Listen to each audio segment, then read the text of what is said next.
I wish I have your face. I wish I had Lydia Cruz-Machlitt, very good. She will be doing a speech from another manual, one of the advanced manuals. The title of her speech is Fight the Alzheimer's Monster. Speech number 3, get to the point. And I already stated the objectives. It's ensure intro body conclusion every 66 seconds. Every 66 seconds, someone in the United States develops Alzheimer's, and 2 out of 3 people with Alzheimer's disease are women. It is called the biggest health crisis in the world. Lydia's here tonight to share with us all of that, and she has been a Toastmaster now for 5 years. Please help me in welcoming Lydia Cruz-Machlitt.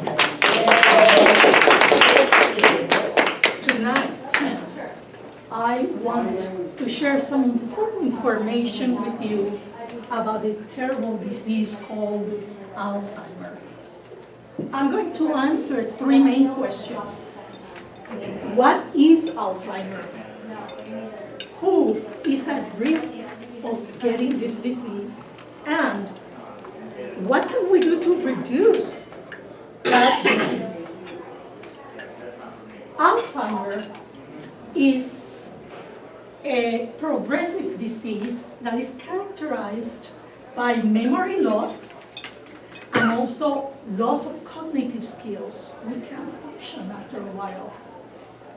The main problem is that there are some brain cells, this all happen in the brain, and some proteins break, some of the fragments of proteins somehow break, and they form something called plaques. Imagine that this is a plaque. But other proteins break, and they clump together, they stick together, and it looks something like that, microscopically. So we have tangles and plaques. And let's say Joy is a brain cell, and Alan's another brain cell. They're close together, and they have to communicate. They have to get nutrients, chemical charges, electrical charges, but they can't because there's so many plaques and tangles that is impossible. So what happens? The brain cells die, and there's no new ones. And that's the sad part. These then manifest in different stages. The first stage, the person can forget, the person can remember basic things. Can you pass me that thing that we used to cut the steak, that thing that you can stab someone with? They can remember the word knife. They lose things. We all lose things. We lose keys.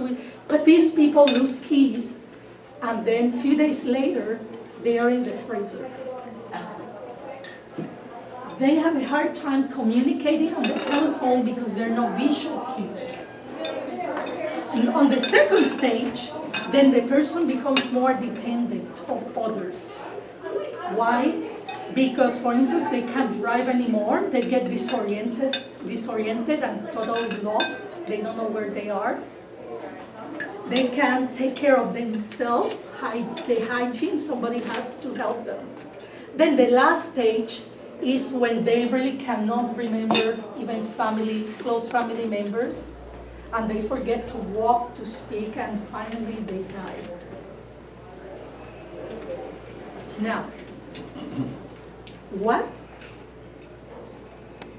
who is at most risk of developing this disease? Well, if you have the genetic factors, my mother has been diagnosed with Alzheimer's disease, so I probably have the genetic factor.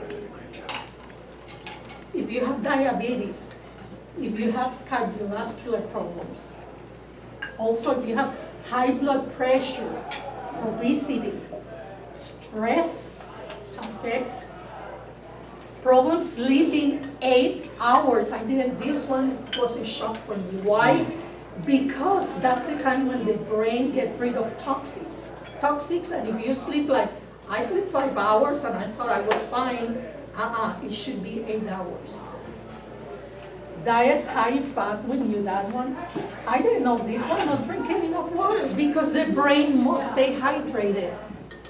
And sometimes when you don't drink enough water, the brain then, it shows the loss of cognitive skills. If you're a smoker, if you don't exercise, and not challenging yourself mentally, in other words, if you don't want to learn anything new. Now, you might be young, you said, oh, that's why old people get that disease. Well, guess what? This disease starts when you're in your 30s. It's that we don't notice. It manifests when you're in your 60s. 1 in 9 people over 64 have this disease. What can we do to reduce the risk? Well, have a good diet and drink water. Manage stress how? Through meditation. You can have massages, yoga, etc. Engage socially. Being with people, we're doing it right now. Belonging to a church, to a club, belong to something. Socially. Exercise. Challenge yourself with exercise. Jennifer Heist, who is a neuroscientist from the Macaster University in Canada, said that if we just walk 20 minutes every day, but we have to do aerobic. We have to make that heart pump. She even says if you can break a sweat, that's even better. Because I do walk a lot.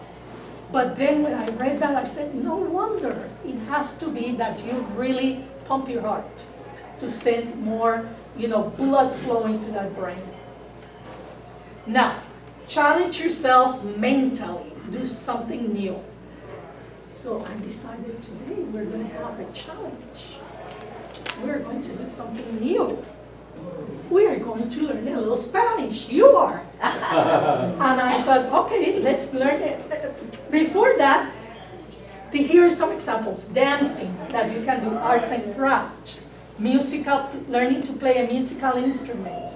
And learning a new language. And that's what I'm going to teach you some Spanish. Today, you're going to learn what is a cognate. These are words that from 2 different languages.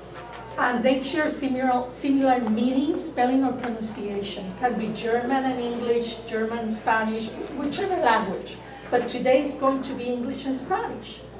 So besides the word cognates, today you're going to learn 5 new words.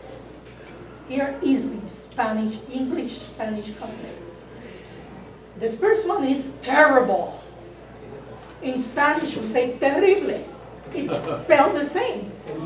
Okay, my turn, I say it in English, you say in Spanish. Terrible.